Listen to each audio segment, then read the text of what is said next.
What's the word? Happy Friday, guys. It is January 16th. You guys have found another edition of the Cheesesteaks Takes podcast show, the only multi-generational Philadelphia sports talk podcast. I'm here, Colby Marshall, here with my father, Troy, my uncle, Chuck Butler, and Drew Butler on this edition of the podcast, guys. We're going to talk a lot of baseball, actually, on this episode. We're going to talk some Phillies, maybe a little Yankees. We're going to bring up the Eagles as we're still mourning the loss in the playoffs of the 49ers a little bit, and talk, of course, some Sixers with them in action tonight at 7 o'clock. Hopefully they get some revenge against the Cleveland Cavaliers after getting blown out on Wednesday. How you guys doing? Welcome. Doing great. Doing great. Hello. Can I say something real quick? I know we're about to talk about the Eagles. One more thing.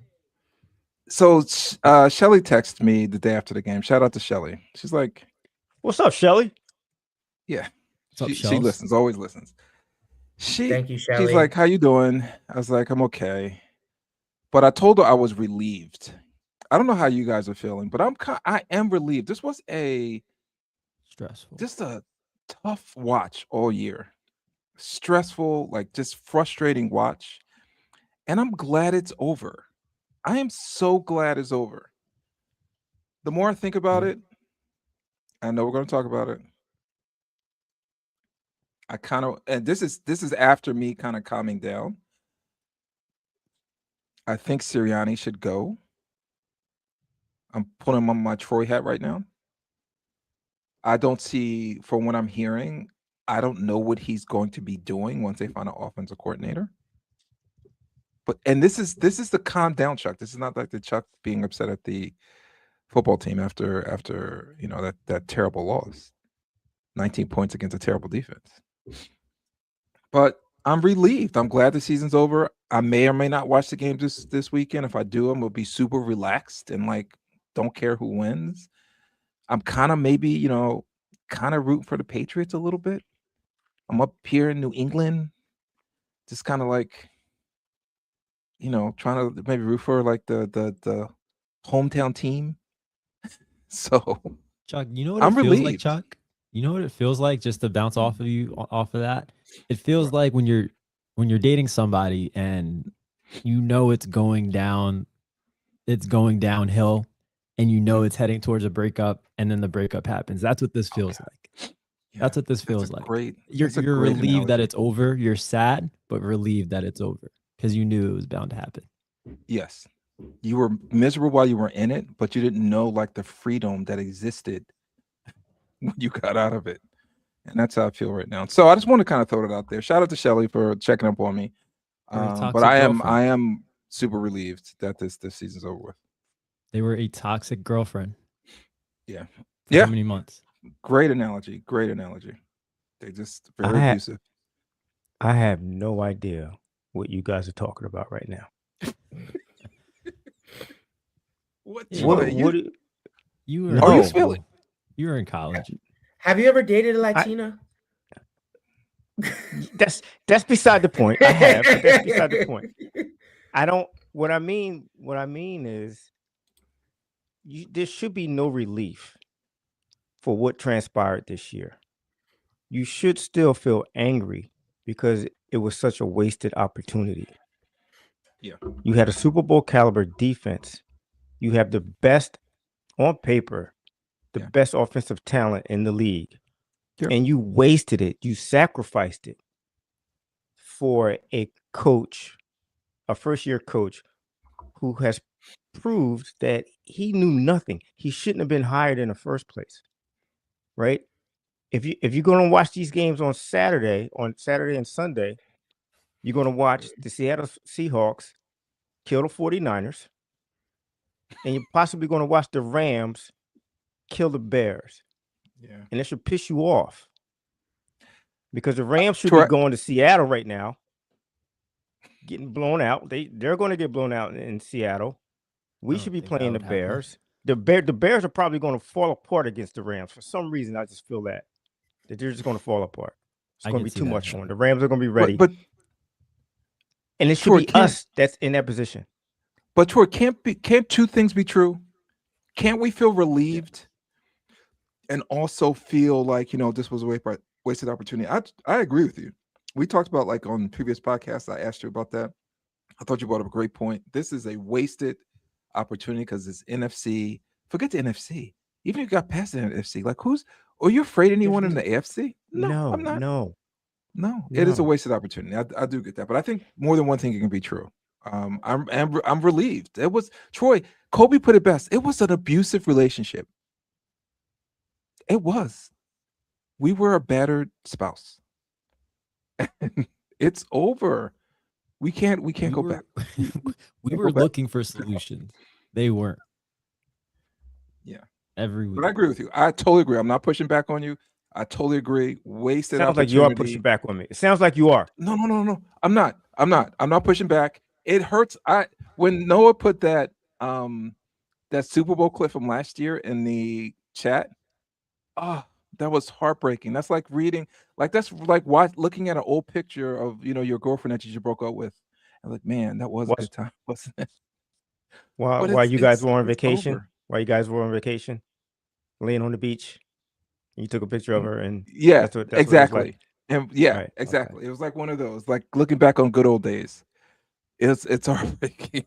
You listen. But you whatever small relief that you guys are feeling, it should not overpower the anger that's still inside of you. I know it's still inside of you. There's no way it should overpower that anger. Right? You sound and the very Phillies unresolved. You know what it is? I think I was past it until I started thinking about. I'm listening to everything that transpired with the Phillies today, and it kind of just reignited my anger and just being pissed off at the Philadelphia sports teams. I look at the Phillies and listen, for all of that we're going to say about the Eagles, I will say this: they try to get better year after year. Whether they win a Super Bowl, whether they lose in a wild card, every year, Howie Roseman. I'm not the biggest Howie Roseman fan, but I will give him this. He is always looking to make his team better. And when I think about other teams in other sports, the one team that can best the Eagles in doing that are the Dodgers. Dodgers just won 2 World Series in a row. And they still went out and made their team better. And it's the complete opposite of what the Phillies have done.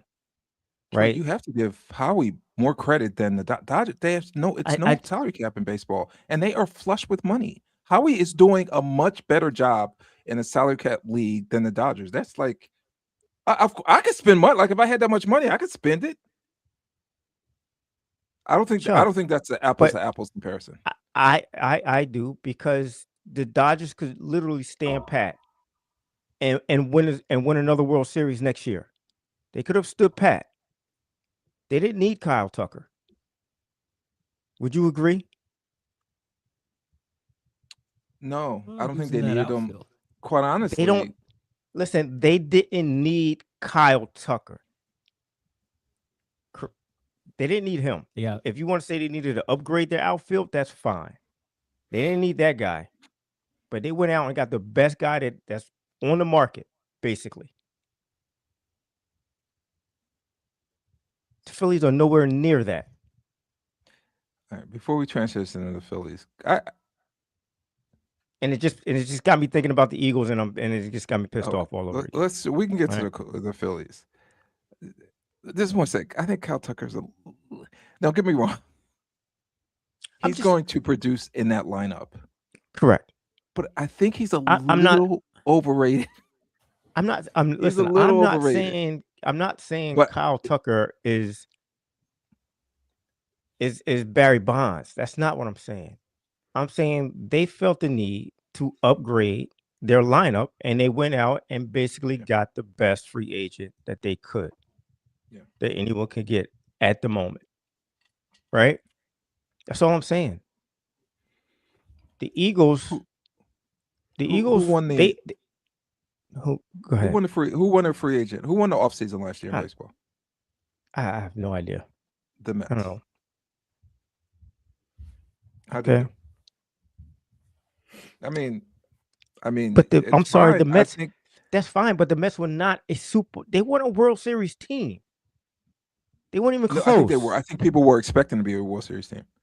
That was the expectation, and they were leading. Also, break. They were, if not in the They lead, they were weren't. close to Come the lead. on, but They you got wouldn't Phillies chased them compare down. their lineup. You would never compare their lineup to the Dodgers lineup last year. No. The beginning of last year or last the year I middle of think you last would year? have with Alonso Sosa and No, and not what's to his the face? Dodgers, dude. Yeah, I probably wouldn't. But they won the offseason last year. I'm not saying that the Dodgers. It's not about the Dodgers winning the offseason. It's about their management consistently and constantly trying to improve their team so they can continue to win. Troy, I As totally far agree as with you. football is concerned, the one team that I've seen do that in the last 4 to 5 years are the Philadelphia Eagles. Yes, I totally And agree then I with look you. The across. only thing I'm saying is I it's understand what you're saying. easier in baseball. Howie has a harder job. Okay, That's all I'm Okay. saying. but they have the same mindset. Oh, yeah, They have the same mindset. yeah. The two I agree. organizations. You look across the parking lot, and that organization has a completely different mindset of let's just bring everybody back, which is the reason why we're going to see a 52-year-old JT Realmuto for the next 3 years. It just makes no sense to me. It was reported that the Phillies offered Bo Bichette 7 or 8 7 years, 200 million. Are you blaming the Phillies? He took 4 years from the Mets. Are you blaming the Phillies for him not taking that contract? Why not offer him? It's obvious he didn't want a long-term contract. Who would want a 7-year contract? No, they could have gave him opt For out. that I'm amount of sure. I don't money. know what the details for the contract are like. The Mets gave him 4 years. I think the last 2 years are 3 years. opt out. Oh, they gave him 3 years. I'm sorry. They gave How him many 3 opt years. outs? At least two years of opt outs. Okay, and the Phillies don't give opt out in their contracts. Like they didn't really. They wanted to get him on the cheap. Did they? I don't know if they really wanted to get him. Cheap, Troy. That wasn't cheap. That wasn't. They were not Chuck, offering a cheap contract. do the math, man. Do the math.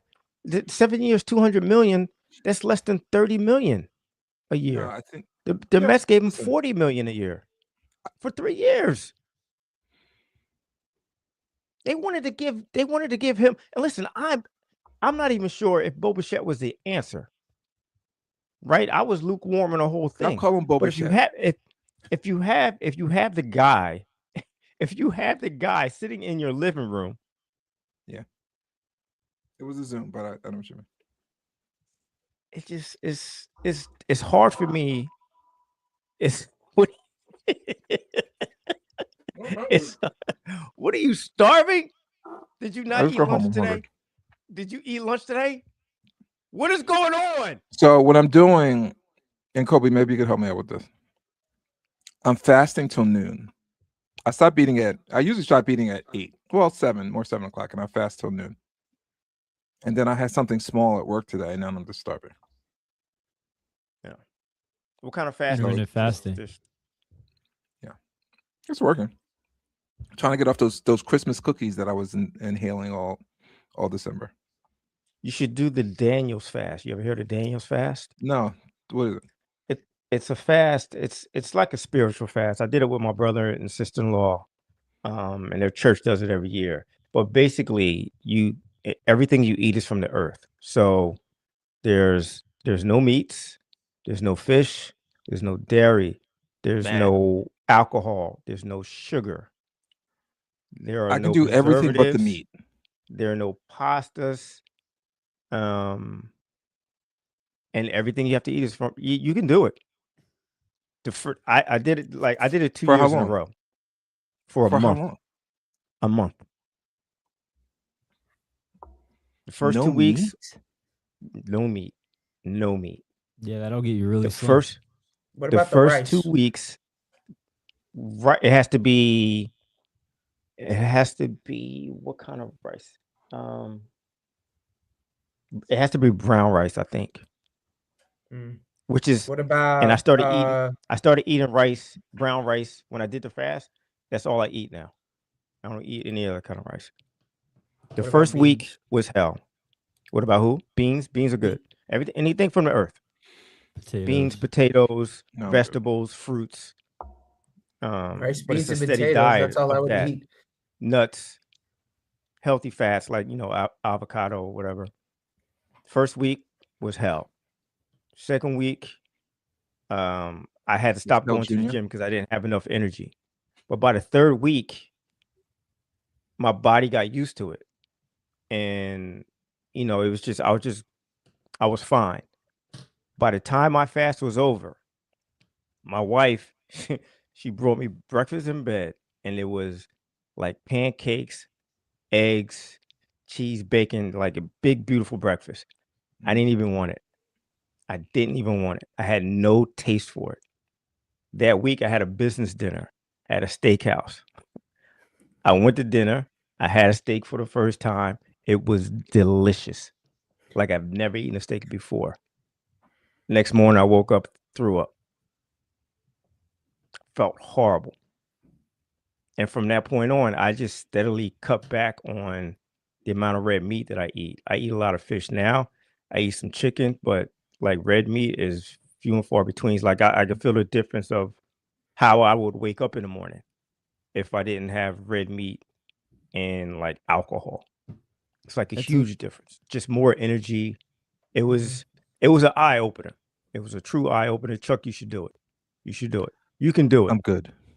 It's the No, meat. you listen. I'll do it with you. I'll do it. I With love you. eating I dead wonder in how many animals. cases people end up like you, Dad, where it totally changed it changed your life.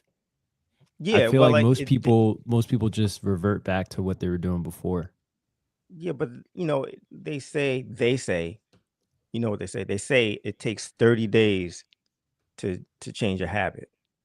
And it was 21 those 30 days where I just cut back on a lot of things that I used to eat. And a lot of things that I didn't eat that I picked up, I still have in my diet. A lot of beans and brown rice, plantains, like that's my favorite meal. That's my favorite meal. What's your favorite meal? It's very simple.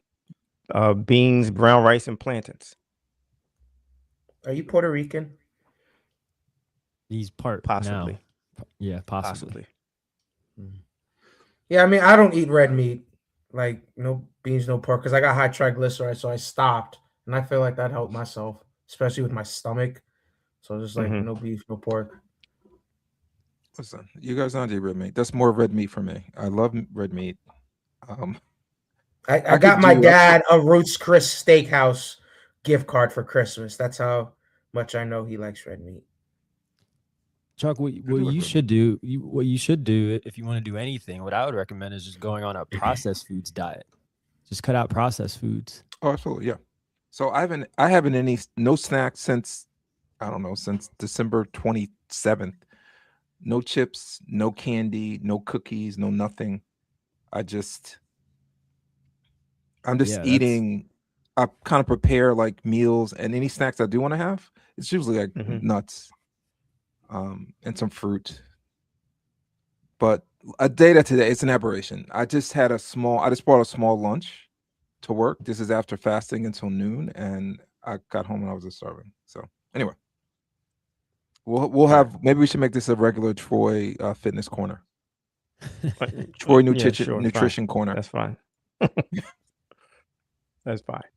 No, I can't do red. I have to do red meat. I need dead animal, some kind of dead animal in my meals every day. Poultry, how much fish. better you're gonna feel when you stop eating red meat? Listen, I don't need like red meat like all. Kobe, get this podcast back on track. We'll have to come back to the my father's fitness corner on another episode possibly, but we're gonna transition into Drew's halftime. You got anything else? No. I want to talk some Eagles. What are some Eagles? I want to I thought. We barely talk about these guys. What do we have to talk about with Give these me. dudes, How about man? like your top? Give me. Now they're looking for a coordinator. This is by the time we have a podcast. They may have one already. Who's your top 3 candidates? Okay, I have 2 candidates. Candidates. I'm going to jump on Noah's bandwagon and say Mike McDaniels. I saw a clip of him. I guess this is years ago, of him talking about offensive schemes and like what he would do with certain defenses, and he knows his way around an offense. Like that is completely evident, 1000% evident. I would love to see him with Jalen Hurts and the rest of the offensive talent. AJ, and that includes AJ Brown. AJ Brown's coming back. I need him to come back. I'm hearing that a lot. I'm hearing his name a lot. Is anyone worried about like didn't he fire Vic Fangio? Like, is any? Yeah, but I don't need. He doesn't have to talk to Vic Fangio. But Vic might feel some type of way, and Vic be like, you know what? Then I think about me. I'm out. No, listen. Vic Fangio is a professional. He's been around this league enough. He's been fired enough. I don't think that's going to bother him. If he came in as a head coach, yes, but as an offensive coordinator, no. Vic Fangio shouldn't care. If I'm not saying he should. I'm not saying he should. Guy, I don't have to talk to him. Doesn't care. Okay. Anyway, I wouldn't mind having him. My second choice would be Frank Reich. No one's mentioning him, or people are mentioning him like as an afterthought, like the Eagles would never go to him. But I'd take him in a heartbeat. He was in the room when the Eagles had the most dynamic offense that I had ever seen in my life. He was in that room. Yeah. Every week, him, Press Taylor, and Doug Peterson would have a meeting about what new plays did you discover in your travels. You looking at college football, were there any plays that you could pick up from any of these offensive coordinators that we can implement in the next 2 weeks, have it ready to go in a week, and then apply it in a game? Right? That's what I want. I want them to have a group of plays where it's like, okay, we're gonna bring this play out one time or 2 times during the course of a season, and you'll never see it again. You know why you never see it again? Because we got another group of plays that we're going to bring out 1 or 2 times, and you'll never see it again on top of your regular playbook. That team was awesome to watch. Yeah. That team was awesome to watch. That offense was great to watch. You have a third candidate? What'd you say? You have a third candidate or no? Maybe Stefanski, I guess. I don't know. He's from about Philly. Dable? No, I don't want him. Can you imagine Dable and Sirianni up and down that sideline? No. I seriously, I don't like Dable. I barely like Sirianni, although I still think he should be the head coach. Because, Chuck, we talked about this earlier. You want him gone, but he does a good job of being the CEO. He does a great job of that locker room. And if that's all he does, that's fine. That is fine. Make sure the guys are ready to play and stay out of the way of the offense. You're already out of the way of the defense. That's perfect. Let Vic Fangio run the defense. You let Mike McDaniel run the offense, or Frank Reich, whatever. You stay out of the way. Just do what you do well and leave the rest to the adults. And Cope, I want to hear you and Drew's take too, but this real quick. I don't mind Dable, and I like your list, Troy. I don't mind Dable. Maybe I'm thinking too much. Just like the Fangio scenario. I don't know how Saquon would feel about him coming and being offensive coordinator, because it seemed like they had a little beef when he was with the Giants. Good point. So I don't know if he's a good coach, man. I really don't. And I don't know if he's good. Well, listen, I don't know either. He's not a good head coach. He's not a good head coach. I think he's dealt with running quarterbacks before. He has some success. Like anything better. Wait, whoa. When you say success, are you talking about success with the Buffalo Bills? Or are you talking about success with Josh Allen? It's 2 different things. Yeah. So his first year with Josh Allen was second in MVP, and then his first year with the Giants, he won Coach of the Year. I thought he was. He didn't deserve to win that award. He did not deserve to win that award. Let's say he came Why? in Because second. because the Giants were 500 for the year.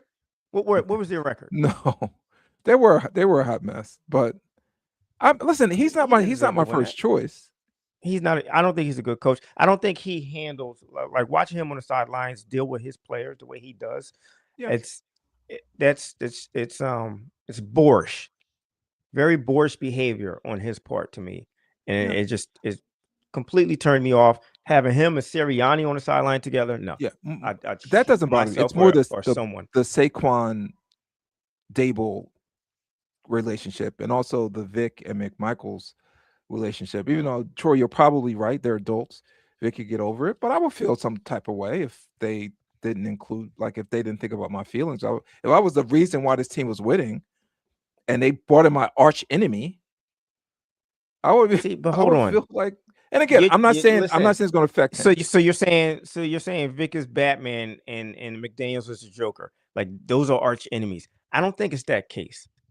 I don't think that's the case at all. And you know what? It wasn't necessarily McDaniels that ran him out of Miami. It was his players who didn't want to play for him, who were being coached hard and didn't want to be coached hard. That was like the story that I got. You sound like someone who's never been fired before. I've been fired before. I've been fired before too. I've been fired. No hard feelings. For me, it was a business. You made a business decision. I didn't agree with your decision, but that's fine. I'm gonna go on with my life, and I did. Let's say your new job brought in the guy who fired you. Like, I'll give you one better. I'll give you one better, Chuck. I got fired. Went to work for another company. That company turned around and bought the company I got fired from, and I had to go back and work with the people who fired me. Sat right next to him. I was asked before I went back to that company, are you okay going back here? And I'm like, yeah, I don't care. It was a business decision. I don't care if they like me or not. I don't care. No. Go ahead. Let's say they didn't ask you though, Troy. Let's say they didn't ask you. It doesn't matter. And they just did it. That shows a lot of respect that they asked you. No, first, hold on. The people who fired me, like, it's a lot of politics involved. So the guy, the manager who laid me off, when my name came up again to my current manager, and they're trying to decide who's going to go, who's going to stay, he was like, "All right, yeah, Troy, he was here before. We don't want him." My manager was like, "No, he's going to stay here. He wants to come back. He's going to come back." And the old manager was like, "Well, we had him here before. It just didn't work out. He wants to come back. He's coming back. There's nothing they could do.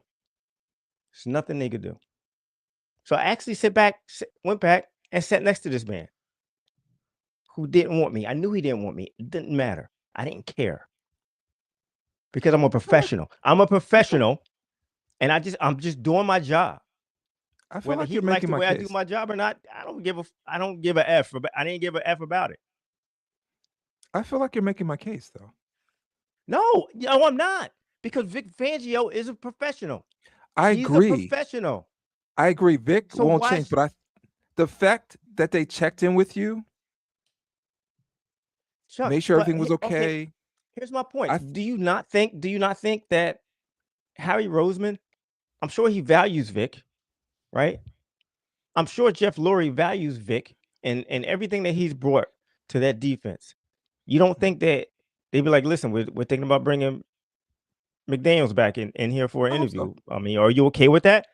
And I'm pretty sure Vic would have been like, "I don't care, because all I care is he going to touch the defense. Then I don't care. I don't even have to talk to him." I hope if they hire him, that someone asks Howie, was Vic consulted? I just want to know. Because you're right. I think that would be, he deserves the respect. Very correct. And I think that would be unprofessional of Howie and Jeff Lurie if they didn't do that. And that's not something that I would expect them to do. I expect if Mike McDaniels is their guy, I'm pretty sure they're going to have a conversation with Vic Fangio. Kobe, let me hear your list before I tell you guys mine. I know he's getting offers to be a head coach right now. I like Matt Nagy, the idea of him. That would bring someone who's in the Andy Reid tree. He did a terrible job in Chicago. I mean, I don't know. Okay. Can I say something? Can I say something? He was the head coach in Chicago.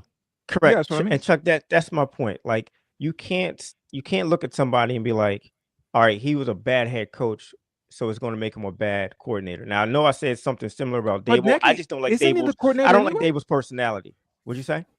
Isn't he a coordinator in Kansas City? He is. Then why would he come to Eagles? How could he come to the Eagles on a lateral move? He's a free agent. He doesn't have a contract. He doesn't have a contract. Okay. So, like, just to prove my point, Vic Fangio was a horrible coach in Denver, head coach in Denver, right? But he's a great coordinator. Some people aren't meant to be head coaches. All right, so Matt Nagy, it's fine. He wouldn't be on my list, but that's fine. I'm not going to kill him because he's a bad head coach someplace else. Cope, I'm sorry. I illed your pick. Go ahead. I'm sorry. It's like you looked at his food and said, "Ill, that's nasty looking." I know there's no meat on that plate. That's the worst thing you could do. There's no red meat on that plate. Mike LaFleur, the Rams offensive coordinator. I feel like that's a guy coming from an organization that knows how to run an effective offense. I would value him. He's a younger guy. He has experience. I like those two. I don't know how realistic they are, but those are my two top guys. I would say. All right, here's my list, and I'm surprised no one is mentioning this guy because he's perfect for like Troy, what you wanted and what Noah wanted. Some like an older guy. I think he's 59, which doesn't seem that old to me. But he may be settling in to like being a coordinator, and that's Todd Monken from the Ravens. Like he worked with Lamar, got him a couple MVPs. The offense is super dynamic. They always get the tight end involved. I think it'd be a perfect match. And I know Harbaugh just got the Giants job. He may go with him to the Giants, but I think it's a perfect fit for if the Eagles are looking for a long-term coordinator. I think he would be a perfect candidate. Do you know what the great thing about fantasy football is that you get the chance to pay attention to teams, players, and coaches when normally you wouldn't care. So the past couple of years, I've had Derrick Henry on my team. I've had Isaiah Likely on my team. I've had Lamar Jackson. And so I've watched a lot of Ravens games over the past, honestly, about 4 or 5 years. And I mean a lot. Like if the Eagles weren't playing, I was watching the Ravens. And normally during their games, throughout the course of the game, I find myself saying, what the hell are they doing? What the hell are they doing on offense? Not giving Derrick Henry the ball for like quarters at a time. The routes that the receivers are running. This is the Derrick Henry that ran for 1,900 yards last year?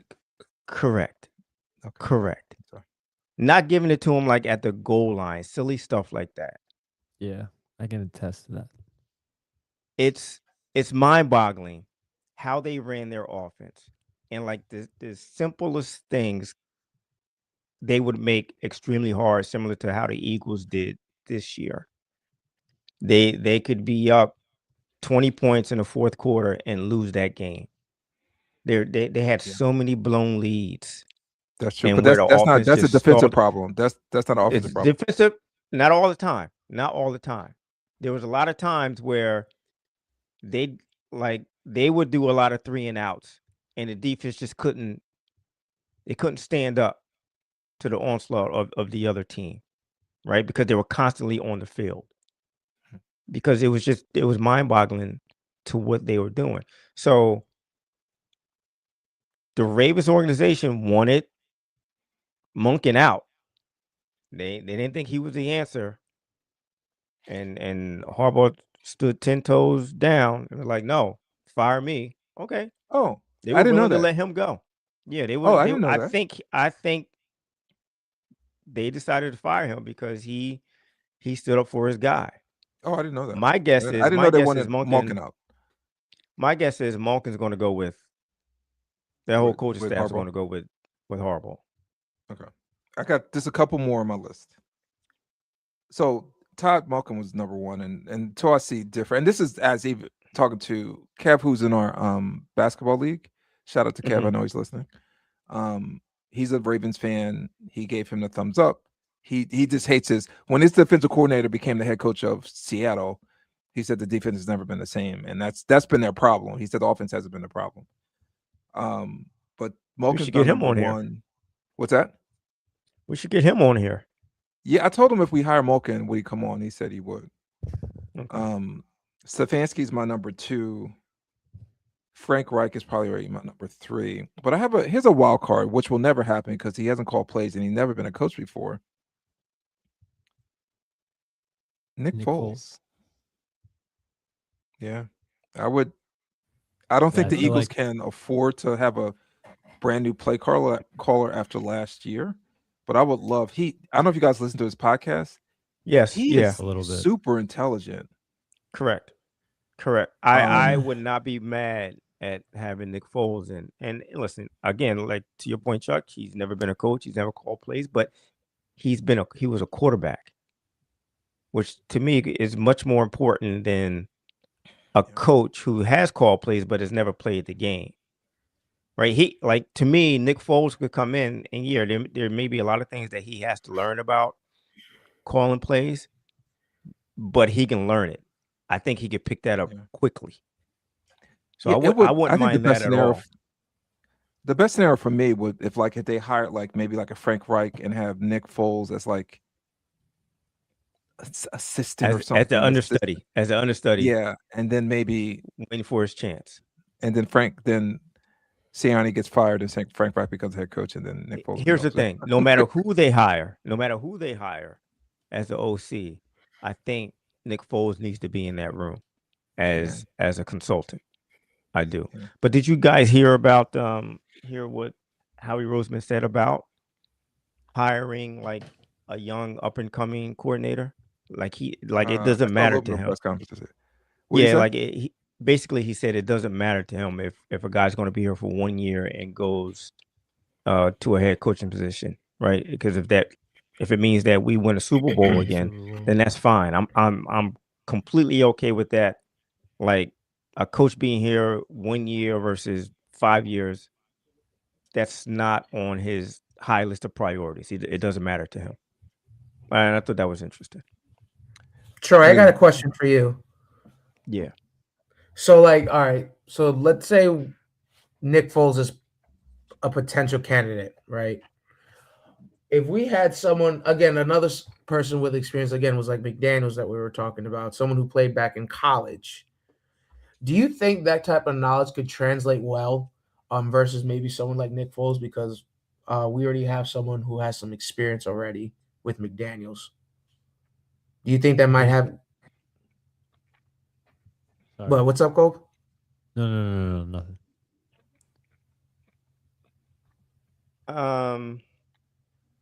Drew, give me that question again. I'm sorry, buddy. You're good. All right. McDaniels played in college, right? Right. He played at Yale, right? Shout out to Yale. Mm-hmm. Right. Nick Foles, former quarterback, right, but doesn't have any coaching experience. Mm-hmm. Do you think with those two because I think I like the idea of Foles coming in, but I think McDaniels might have a better chance of being a better coordinator. Do you think that's the case though, comparing the two? I do. I think as it stands right now, McDaniels would be the better coordinator. as it stands right now, and it's based because he has the experience of calling plays, right? Yeah, that's what I'm he trying has to that experience. But I do think that Nick Foles, once he decides to become a coach, his learning curve is going to be very short. Like I think he's going to pick it up very quickly. I agree. Because of his time being an NFL quarterback, winning the championship. Just he understands. As a backup too. And as a backup, he's already gonna have all the respect of the guys in that locker room. Because he's won a Super Bowl. He has a statue outside of the stadium for crying out loud. So right. He'll I have just a couple more questions. Advantage. Sorry, Coach. There's a couple more questions about the coaching. And Troy, I'm directing this towards you because you're the only one here that kind of remembers this. Do you remember when No. What's his face? Why am I drawing a blank on Ray his name? Rhodes. Ray Rhodes brought in John Gruden. Yes, that's John Gruden to be the offense coordinator, and they were installing the West Coast offense with Randall. Yeah. How many games did Randall last? Before what year was that? 90. That had to be like 93, 94? 95. 95. Look at that.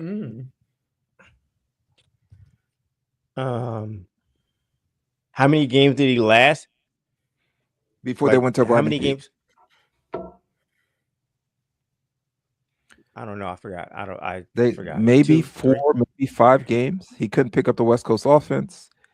They went to Rodney Peete. Randall was benched.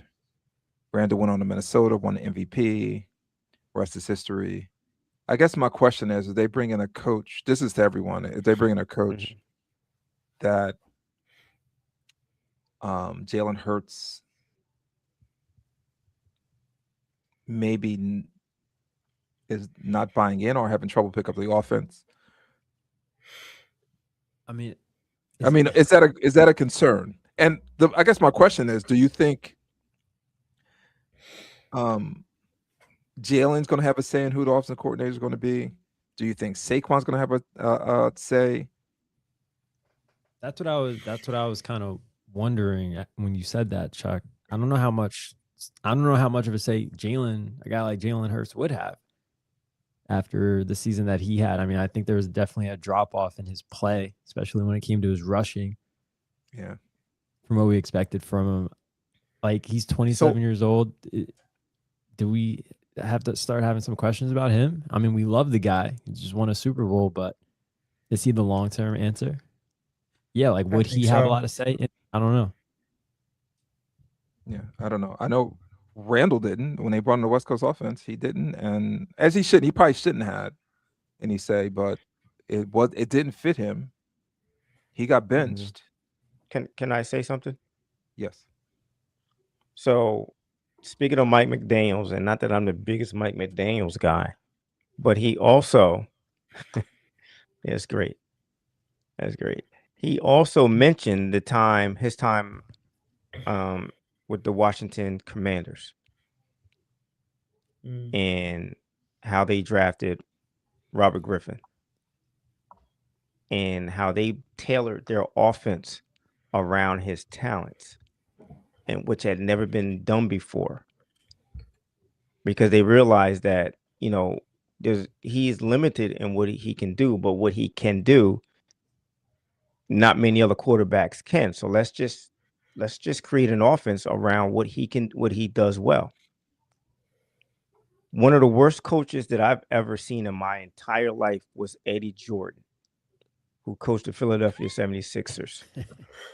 And we're going to bring him up because he wanted to install the Princeton offense around guys who were not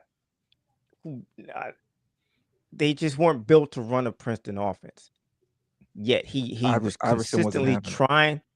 He was consistently trying to put that round ball or that square peg into a round hole, and it wasn't working.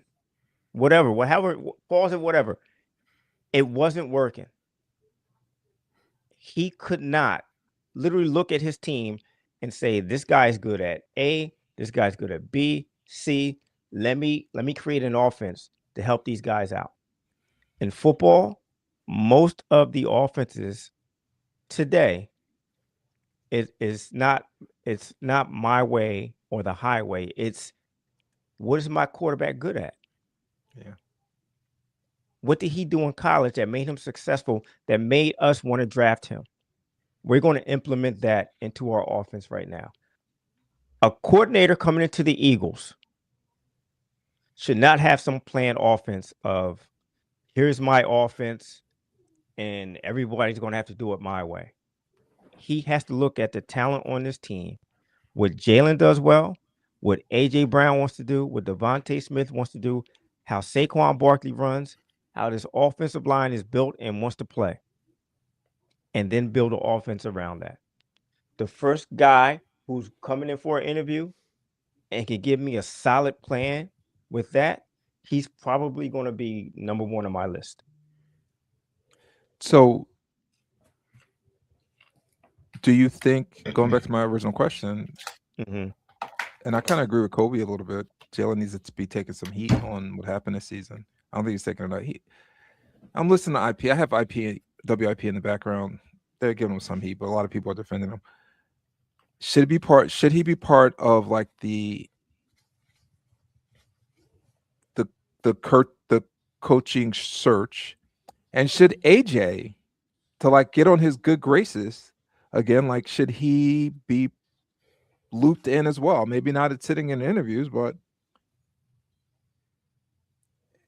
and Howie didn't give a ringing endorsement. If you saw the clip that I saw about when they asked him, will AJ be back? He wasn't like, of course. He was like, well, we want to keep good players, and AJ's a good player, blah, blah, blah. So do you guys think those players, Jalen, AJ, even Saquon, if I was Saquon, I'd be like, I don't want Dable. It's a good question because I think Jalen had a hand in Brian Johnson, right?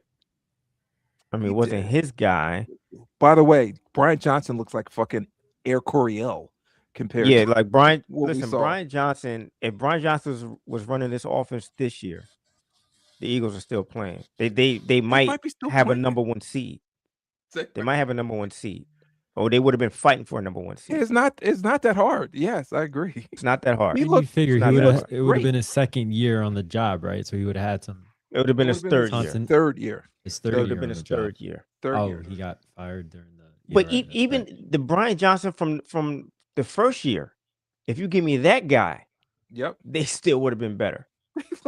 Looking back on it, they would have been so much better. Yeah. Listen, that offense was top 7 in the league.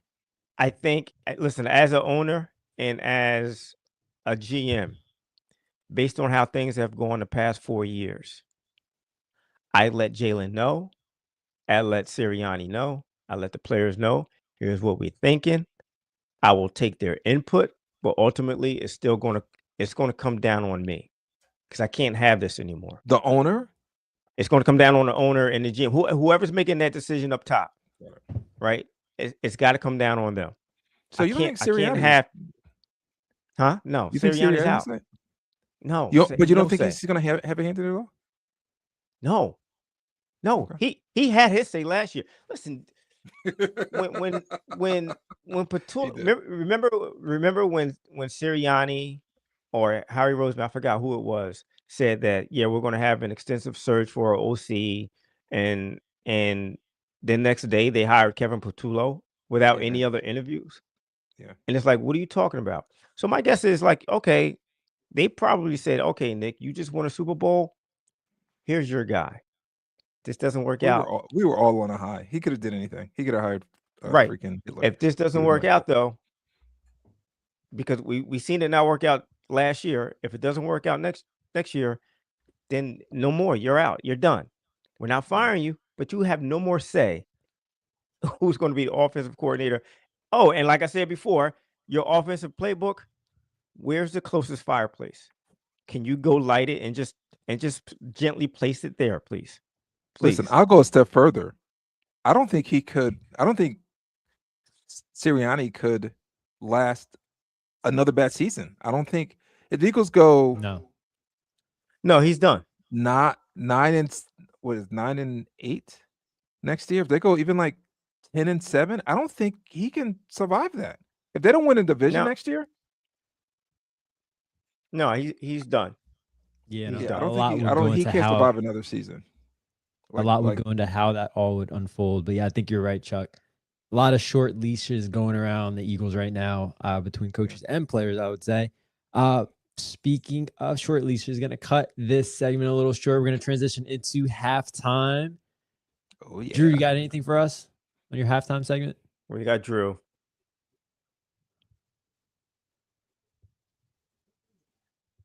You're muted. Unmute yourself. Sorry. Yep. Sorry. To all my J. Cole fans, Jermaine Cole has teased his album, The Fall Off, to be released February 6th. All right. Shout out to Jermaine Cole. Shout out to J. Cole.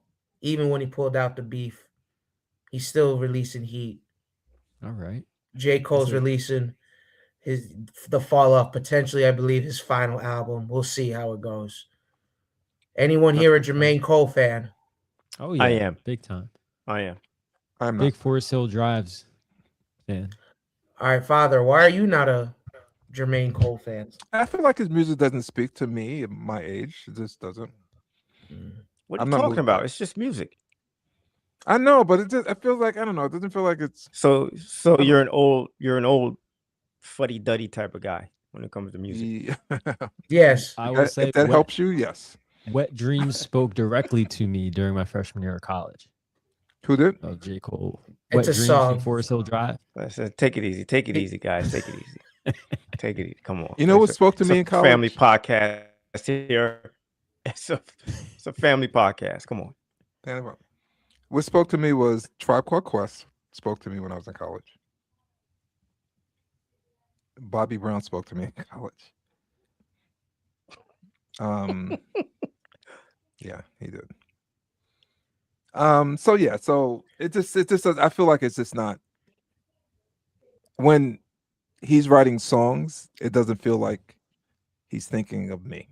I don't know how to put it. We'll have to see. God forbid. This next album. It is the day it's released after the Sixers play the Lakers, so might be something to talk about. Okay. When it comes out. J. Cole Recap. briefly played basketball professionally, I think, in Africa for like 2 weeks, and then they let him go. Like, this place is hot. I need to get out of here. No, J. Cole. Listen, I love J. Cole. He played in college, but he rode the bench. He won the celebrity game, but he tried to play professionally. Kind of played himself a little, just a little bit. Just being the rapper trying to be a hooper. You ever listen to Born Sinner by J. Cole? I'm a born sinner. I'm looking up. Yeah, that's a good one. Check it out. That's a sophomore album. I'm open to it. I'm open. You guys want to send me some like things I might like? Yes. I'm listening to it. Was there anything else for the for your halftime? No, that was it. Shout out to Cole. There is one other person who has an album coming out, and this is Philadelphia related. Meek Mill? Will Smith? It's one of my favorite artists of all time. Let me guess. No. Okay. Well, Cassidy? It's not Anderson .Paak. Is it a female or male? It's Philadelphia. It's from. It's Philadelphia. Jill Scott. Jill Scott. Stop saying it. Jill Scott. Okay. She has an upcoming album.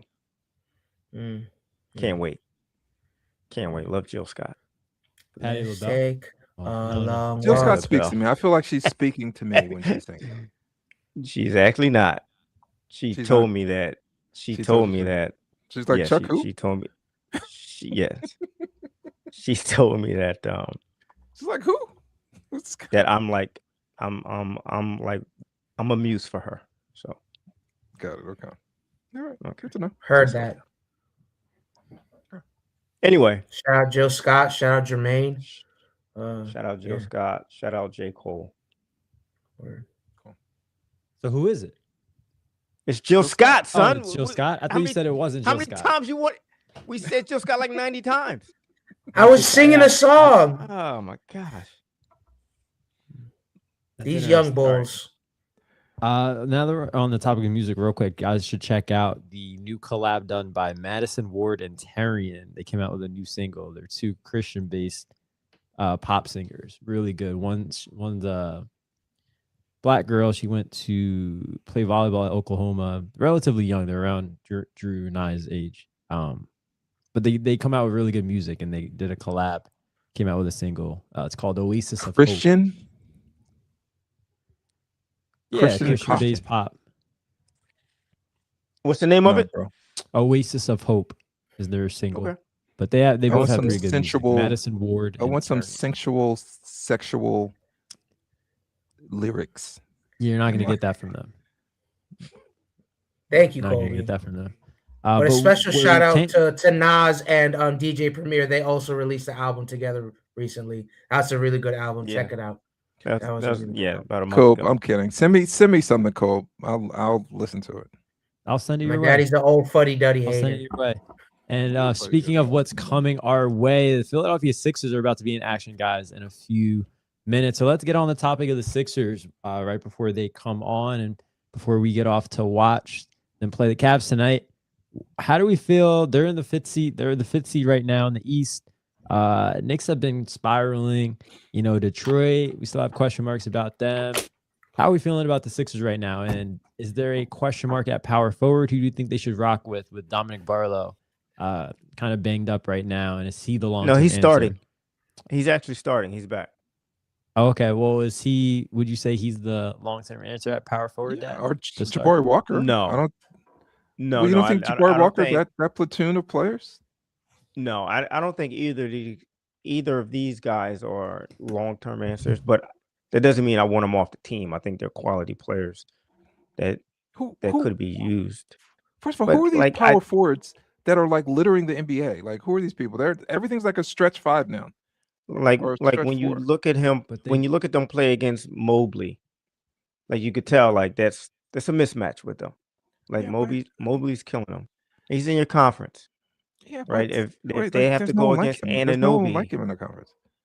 Yeah, but they handle Pablo. But you also have Anunoby, right? You have Giannis. Like if we have to match up against these guys, like it's going to be a mismatch. I think it's a position that needs to be upgraded. Do I think it needs to be upgraded like immediately? No, because there's not really a lot of guys you can upgrade with at this point in time because you paid all that money to Paul George, Chuck. So, yeah, I think you just have to play it by matchup. Was that a shot? Yes, it was. Troy, I was joking. I'm joking. Listen, you're one of the smartest basketball minds I know. He's gonna say no. But you had it. You have a blind spot. This is being recorded, right? I just want to make sure. You have a blind spot for this, Paul George. No, I don't. I would rather listen. No. Let me finish. I would rather have Paul George and all our assets. If he retired tomorrow, he had a press conference. I retire. I'd rather have that. Have all our assets. Then have Brandon Ingram. I'm just saying. Brandon Ingram. Okay. OG Anunoby. All right. Pascal Siakam, and not have any assets, including VJ, because we have to trade that pick to get one of those players. I would rather have this version of the Sixers than have. I understand. A version with a washed up, not washed up, could they be productive? Yes, but no assets. because we have to trade all of them to get those players. Dominic I understand Barlow. what you're saying. I understand what you're saying. As I watch Paul George with this team, like I don't think about his contract. I really don't. I think he plays a certain role. He's accepted that role, and quite honestly, on his team, I like that role. So I don't need, even though he's getting paid, I don't know, $50 million a year. I don't need him to score 25 points a game. Like, he can't, right? But just give me 12 to 15 points, good solid defense. Like, what I'm more impressed with than anything is him on the defensive end. But right. So like, and he's a better playmaker than obviously than the other guy 12. that was here. Yeah. 12. Like I think he's a connective piece. He's an expensive connective piece, but yet he is a connective piece. He has a good role on his team. So like I'm fine with him. Like, just stay healthy. That's all. Just stay healthy. Cope, I was surprised you put this in the rundown. What is it about that position that, like, we have enough people who want the ball, who are kind of ball dominant and can shoot and score. Right. What do you want from that position that Barlow and Jabari Walker aren't giving us? More rebounding. And even Bona, when Bona's out there with Embiid, what are we missing? I think there's a level of length that they just don't offer at that position, especially when you're going up against a guy like Evan Mobley on the Cavs. You can't really do much if you're Barlow or Walker against a guy like that. I just saw a possession where Dominic Barlow played great defense on Evan Mobley, but he still scored just because he has that advantage. And then like the rebounding, I don't think either of them are exceptional rebounders. You know, I think that's one of their biggest weaknesses at the moment. The biggest weakness. That's their biggest, arguably the biggest weakness. Who give me like a player like that could, like, money wise, and I know I'm putting you on the spot, but like so I didn't bring that up to say they should go out and get somebody. I was more so presenting what they should do, like what you guys think they should do with the roster that they have. I don't know who would be available, who they could get at the trade deadline, but I feel like we've seen the lineup of Dembona and Embiid work pretty well when they've been on the court together. Maybe that's something you play more when you play a team like the Cavs. Maybe you play it by matchup. Yeah, we haven't seen that in a while though. But yeah, that would have been nice against the Cavs. There is one team that could be trying to get rid of assets. Well, I'm sorry, Kobe. Go ahead. I'll get back to that. Go ahead. Finish. I was just gonna say they have pretty good numbers when they're on the court together, and they went to it against the Cavs on Wednesday. Not for long, but you saw it in spurts. And I've liked it a lot. So I think they should experiment with that more, especially when they play a team like the Cavs with Mobley and Jared Allen. But I think they'll be all right with the roster that they have, especially like what my dad said. There's, OG Anunoby, Tobias Harris. There's a lot of stretch four, smaller guys at the four on these teams you might see in the playoffs where you don't have to worry about that too much. But when you do play Giannis or Evan Mobley, I wonder if you do maybe started Dembona in those games. Yeah, that's a good point. Cole, going back to the original question, I feel the Sixers could lose to anybody at any point, but I think they can beat anybody, including Detroit. Detroit's deep and young and long and fast. Athletic. But they don't stay healthy. Maybe they will be healthy in the playoffs. But we're older than Detroit, less athletic, and we also don't stay healthy. So, yeah, if Embiid, and this is obviously, I know this is a big if. There's no one on Detroit that can handle Embiid. There's no one. I don't care. I don't agree with that. Jordan is having a great season. He's probably gonna make an All-Star team. Not a flop. But what's that? I said Jalen Duren's not a flop. No, I'm not saying but he can't handle Embiid. There's not going to be any Jalen Duren slander on this podcast. As one, he's from I'm not Philadelphia, dissing him. And number two, And number two, he's related to a very close personal friend of our family. So, Oh yeah. Oh my God, I'm not. but anyway, I want to hear about that anyway, later. I know you're not. I'm not I know you're dissing him. not. Like, Can I we? don't think he could. I don't think he could. Well, no one can. When Embiid is right, like no one could. Like, what are you going to hold him to 35? Like, I don't know. Yeah, Like, that's he's not going to fair. like. Listen, And but he Embiid's has to probably be going to get him in foul right. trouble. But he has to be right. That's all. He has Just to be be right. right. That's what I mean. The Sixers could lose anybody or could beat anybody, including Detroit. Son, to your question about like the power forward, the Memphis Grizzlies, they're probably, once Ja Morant goes, Troy, they could possibly I know where you're going with this. I know. Listen, he's not what I would call the rebounder that we need, but as a power forward, he is a top level defender.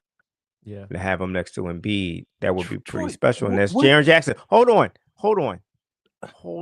You get rid of Ja Morant. I don't know what you're going to get for him, right? Would you give up? You have to make the salaries work. Would you give up Paul George, Jared McCain, and the Clippers pick for Jaren Jackson? And whatever else they want to throw in. What is the Clippers pick? It's the 2028 unprotected. Unprotected. Which is probably going to be, I don't know what the a decent pick next year. Probably. It's going to be a decent pick. Oh, in 2 years. Oh yeah, that is going to be a good. Should be. Both Kawhi and Harden will be gone probably. I would probably do that. That makes sense. Yeah. I love that you. Oh no. I thought you were going to throw out a name without like making money work. Oh, give me Luka. No, that's not me. That's never been me. I love the fact that you did that. That's a fair. That think of fantasy trades like that. That's not me. It's never been me. It's never been me. Like if you want something, you got to give up something. Okay. And that's a fair trade. Even if I'm a Memphis fan, it's a fair trade, but you're basically doing this for. Well, I guess maybe you're not. How old is Jaren? How old is Jaren Jackson? 26. He's 26. All right, so you know what? That matches with Maxey. Yeah, I probably would do that. I would do that. I probably would do that. I would do that. You maximize Embiid's time here. When he's going, you still have Maxey, Embiid. I mean, Jaren Jackson, Maxey, and VJ. Yeah. To build around. That would be okay. Yeah, and God forbid something happens to Embiid, you have a formidable player in Jackson that could play the 5 and still give you starter-worthy minutes. Yeah. That's a good scenario. I like that. So let me call. I have some contacts in Memphis. I'm going to give them a call. What Memphis do? See what we can do. Would Memphis do it? I think Memphis would be open to once they get rid of Ja, they might be open to just about anything. Now, obviously, I'm sure there are other teams that could give Memphis more for Jaren Jackson than what I just said. But I think they would be open to them. Desmond Bane got them 4 first-round picks. That's the stupidity of Orlando. But that's I don't know if that's going to be the market going forward. I don't know if that's going to be the market going forward. But people may look at that. Well, if you got, how about even like Mikal Bridges? Like, how many picks does the Knicks give up for him? Again, so there is a precedent. The stupidity of the Knicks. Like that's to me. Like, all right, do you think Ja Morant's going to get that with all of his actions? Right? No, hell no. But those two guys aren't. They're not doing what Ja Morant's doing. I get it. But like every time someone gets traded, it sets a new bar. Whether you raise that bar or lower the bar, it's going to set a new bar. I think most GMs look at the Desmond Bane trade and look at the Mikal Bridges trade and are like, there's no way I'm giving up that many picks for those guys. Yeah. Especially Desmond Bane. It's not going to happen again. I agree. I totally agree with you. But it might be, maybe it's not 4 or 5 picks, but it might be 2 picks that they want. Okay, we can figure out another pick for him. I'll figure it out. And you have to, or you can get Jeremy McCain's value up somehow. Maybe he could show flashes of what he did last year, and that would help too. Or they might love him. They might see something in him. But I like that. Sixers in. If I'm Memphis, I'm curious. I might want a little bit more, but I'm curious. I think it's a good trade though. Yeah. You're giving something up. You're giving something of value up. Yes, you have to give it up. He's a good player. You have to give something up. That was a good call. Good call. We'll see if the Sixers can figure out the power forward position for the remainder of this year. And speaking of giving things up, we're gonna give up this episode for right now, guys. I think we No. Okay. We still got. Oh no! Yes. What? This is what everyone's. One more thing. We got one more thing. The Psycho T versus All right, let's go today. Let's go. Let's hear it. I can't wait to beat Troy, you again. We're undefeated. Talk to me. His type of player is really hard because it's hard to find people who played 4 years that's been impactful. Usually, if you're good, you're leaving, and I don't want to compare him to No, you can bring him on. Bring it like the old guys. It's not fair to him if I like. It is fair. It is fair. It is fair. See, you don't think it's fair. Iverson or Chuck, you don't think it's fair because you never watched Psycho T. You didn't see the impact that he had. Okay, let me know, Chuck. When I say you didn't watch him, you didn't watch him every single game to see the impact that he had on the Carolina program. So it is fair if you want to say Patrick Ewing or whatever. So just go with it. Just run with it. Let's go. Let's hear it. I got a name for you, but I just want to make it clear. The last one was good. Who was the last one that we did? Steve Alford. Yeah, that was a good one. I could make an argument for Steve Alford. No, you can't. But go ahead. I just want to clear before I name the player, because I was listening to the last podcast before I posted it. I didn't stop watching college basketball. I stopped now, and I'm not watching it now, really. That time I was watching it, but 98-ish. Guess what I was doing in 1998? I was a young father. Diapers? Yes. Diapers? Troy, I'm not questioning your father's skills. I think you are. That's what it sounds like. Because that's what I was doing. If you were consuming, I was doing the same thing that you were doing. Basketball that we were watching when we were in high school in 1998 when Kobe was a baby. I was, and guess who was right with me watching the games? Bouncing on my knee, watching the games with me. Listen, no, Drew, my son, and Kobe, you guys are gonna be dads one day, and you think you're doing the same stuff you're doing right now? And Kobe, you think you're gonna be in that good a shape when you have kids? Yes. It ain't happening. Yes. Yes. I know I will. Actually. Yes, he will. I'm gonna be even more motivated. Me. I'm going to be even more motivated. Of course. Listen. Troy, you're saying. I'm not saying you're not. Okay, no, I know what you mean. I know what you mean. Kids were little, you still had time to go to the gym?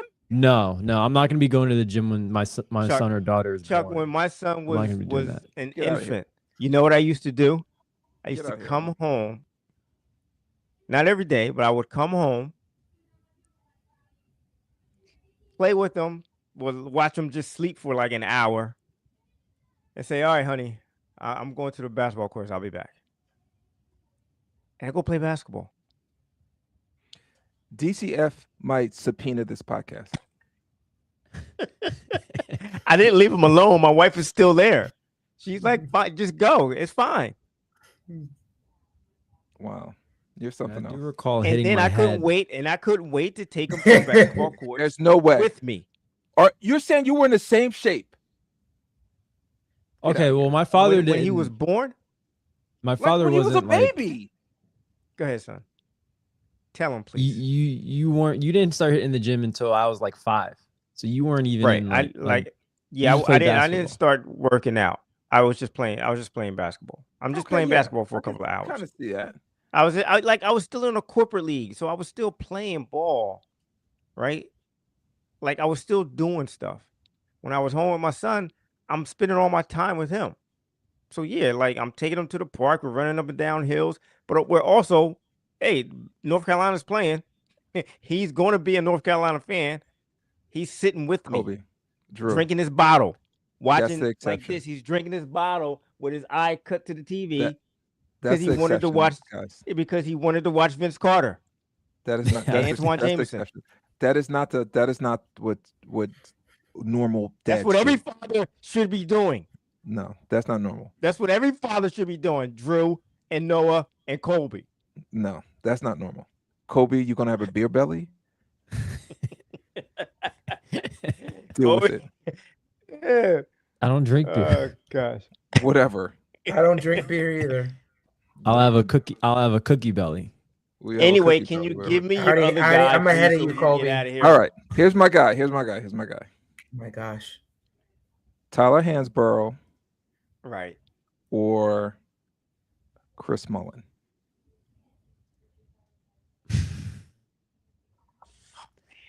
Chris Mullin's one of my favorites. He played 4 years. Too. Yeah, he played all 4 years. Yeah, he played 4 years. He was fantastic. I love that guy. You knew what you were doing with this one. Who had a bigger impact? That's the question. Who had a bigger impact? Who's a better college basketball? You can throw that in there, though. Who had a okay, so listen, Chris Mullin was a better basketball player. Every guy I'm saying is a better basketball player. I'm just talking about for a lot of guys. So what did he have a bigger impact on St. John's versus Tyler Hansborough and Carolina on their program? I think Chris Mullin had the bigger impact on St. John's than Tyler Hansborough. Even though Tyler Hansborough won a national championship, Chris Mullin and St. John's, like he put them on the map. Like you're talking about a consensus player of the year candidate from the time he stepped on that court. And he made St. John's like he like New York was crazy for St. John's because of that guy. So I would have to go with Chris Mullin there. Wow, finally. Yeah, but I still won. What do you mean? I can't lose. I can't lose in this little contest that we're doing here. It's not a contest. I'm just asking questions. It is to me. I'm just asking questions. It's not a contest. I'm going with Chris Mullin. I'm going with Chris Mullin there. Chris Mullin didn't win a national championship, though. He didn't win it. He went to the Final Four. He went to the Final Four. But he didn't win. Final Four. He didn't win, but listen, yeah, the impact was. I love his impact for St. John's. You had to be there, son. I'm sorry. Yeah. So we could say Hansborough had the better resume, but he had the bigger impact. Hansborough has a better resume. It's hard to find It's hard to find. He does. He has a better resume because he was there for 4 years. Like if you're good enough, usually let's leave 6 years. But hold on, Chuck. But isn't he still in college? Isn't he still playing for North Carolina? Forget the 4-year thing because I think Larry Johnson had a better and bigger impact on UNLV than Hansborough did for Carolina, and he was only there for 2 years. So, like, I don't look at it as years. I just look at, what that player did for that university during the time that they were there. That's all I'm looking at. All right. Okay. Listen, I'm just asking questions. All right. And we want you to keep asking questions. We want you to keep asking them. Yeah, think of another good one. Yeah, good luck. Good luck. Oh, I got some more. Talking about Tyler Hansborough over here. Speaking of Carolina, they do play tomorrow. They play California, 4:00. There might be a game that we talk about on the next episode, fellas, when we reconnect. After this one, we're going to wrap it up. Got the Sixers on. Going to go watch some basketball. Going to go enjoy our Friday nights. Hope you guys do too. Make sure you follow, subscribe, like our podcast. Let us know what you think. Do our poll. Look out for questions after each episode is posted. And look to continue to bring you Sixers talk, NBA talk, and enjoy the rest of the NFL playoffs. For DCF on line 1 for you, Troy. Listen, that was almost 30 years ago. It's too late for them.